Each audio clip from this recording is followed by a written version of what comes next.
مومنو اللہ سے ڈرو جیسا کہ اس سے ڈرنے کا حق ہے، اور مرنا تو مسلمان ہی مرنا، اور کسی شخص میں طاقت نہیں کہ اللہ کے حکم کے بغیر مر جائے۔ اس نے موت کا وقت مقرر کر کے لکھ رکھا ہے، اور جو شخص دنیا میں اپنے اعمال کا بدلہ چاہے اس کو ہم یہیں بدلہ دے دیں گے، اور جو آخرت میں طالب ثواب ہو اس کو وہاں اجر عطا کریں گے، اور ہم شکر گزاروں کو عنقریب بہت اچھا صلہ دیں گے۔ ہر شخص کو موت کا مزہ چکھنا ہے، اور تم کو قیامت کے دن تمہارے اعمال کا پورا پورا بدلہ دیا جائے گا۔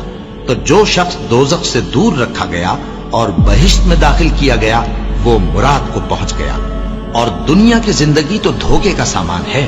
اے اہل ایمان، تمہارے مال و جان میں تمہاری آزمائش ضرور کی جائے گی، اور تم اہل کتاب سے اور ان لوگوں سے جو مشرک ہیں بہت سی ایذا کی باتیں سنو گے، تو اگر صبر اور پرہیزگاری کرتے رہو گے تو یہ بڑی ہمت کے کام ہے۔ اور کاش تم ان ظالم یعنی مشرک لوگوں کو اس وقت دیکھو جب موت کی سختیوں میں مبتلا ہوں، اور فرشتے ان کی طرف ہاتھ بڑھا رہے ہوں کہ نکالو اپنی جانیں۔ آج تم کو ذلت کے عذاب کی سزا دی جائے گی، اس لیے کہ تم اللہ پر جھوٹ بولا کرتے تھے اور اس کی آیتوں سے سرکشی کرتے تھے۔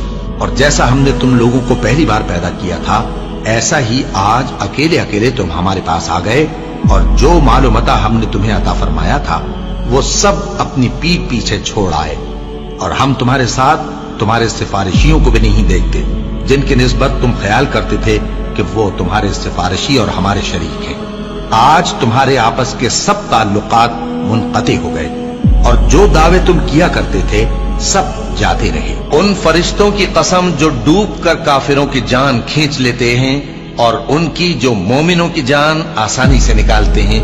پھر جب جان گلے تک آ پہنچتی ہے اور تم اس وقت کی حالت کو دیکھا کرتے ہو، اور ہم اس مرنے والے کے تم سے بھی زیادہ نزدیک ہوتے ہیں لیکن تم کو نظر نہیں آتے۔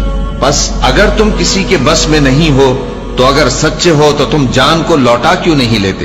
ہم نے تمہارے لیے موت کو مقرر کر دیا ہے، اور ہم اس بات سے عاجز نہیں۔ ہاں، جب جان گلے تک پہنچ جائے اور لوگ کہنے لگیں اس وقت کون جھاڑ پھونک کرنے والا ہے، اور اس جاں بلب نے سمجھا کہ اب جدائی کا وقت ہے اور پنڈلی سے پنڈلی لپٹ جائے، اس دن تجھ کو اپنے پروردگار کی طرف کھینچے چلے چلنا ہے۔ پھر ایسے مغرور نے نہ تو پیغمبر صلی اللہ علیہ وآلہ وسلم کو سچا جانا اور نہ نماز پڑھی، لیکن جھٹلایا اور منہ پھیر لیا، پھر اپنے گھر والوں کے پاس اکڑتا ہوا چل دیا۔ خرابی ہے تیری، خرابی پر خرابی ہے، پھر خرابی ہے تیری، خرابی پر خرابی ہے۔ کیا انسان یہ خیال کرتا ہے کہ اسے یوں ہی چھوڑ دیا جائے گا؟ وہ اپنے اہل و عیال ہی میں مگن رہتا تھا، وہ تو خیال کرتا تھا کہ اللہ کی طرف لوٹ کر نہ جائے گا۔ کیوں نہیں؟ اس کا پروردگار تو اس کو دیکھ رہا تھا۔ سو میں شام کی سرخی کی قسم کھاتا ہوں، اور رات کی، اور جن چیزوں کو وہ اکٹھا کر لیتی ہے ان کی، اور چاند کی جب وہ پورا ہو جائے کہ تم لوگ درجہ بدرجہ ضرور چڑھو گے، اور موت کی بے ہوشی حقیقت کھولنے کو طاری ہو گئی۔ اے انسان، یہی وہ حالت ہے جس سے تو بھاگتا تھا۔ سن رکھو کہ جو کچھ آسمانوں اور زمین میں ہے سب اللہ ہی کا ہے۔ سن رکھو کہ اللہ کا وعدہ سچا ہے، لیکن اکثر لوگ نہیں جانتے۔ وہی جان بخشتا اور وہی موت دیتا ہے، اور تم لوگ اسی کی طرف لوٹ کر جاؤ گے۔ اور جو مال ہم نے تم کو دیا ہے اس میں سے اس وقت سے پیشتر خرچ کر لو کہ تم میں سے کسی کی موت آ جائے تو اس وقت کہنے لگے کہ اے میرے پروردگار، تو نے مجھے تھوڑی سی اور مہلت کیوں نہ دی تاکہ میں خیرات کر لیتا اور نیک لوگوں میں داخل ہو جاتا۔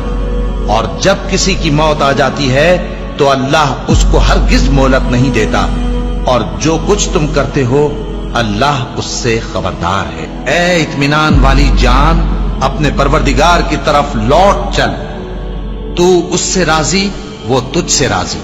سو تو میرے خاص بندوں میں شامل ہو جا اور میری بہشت میں داخل ہو جا۔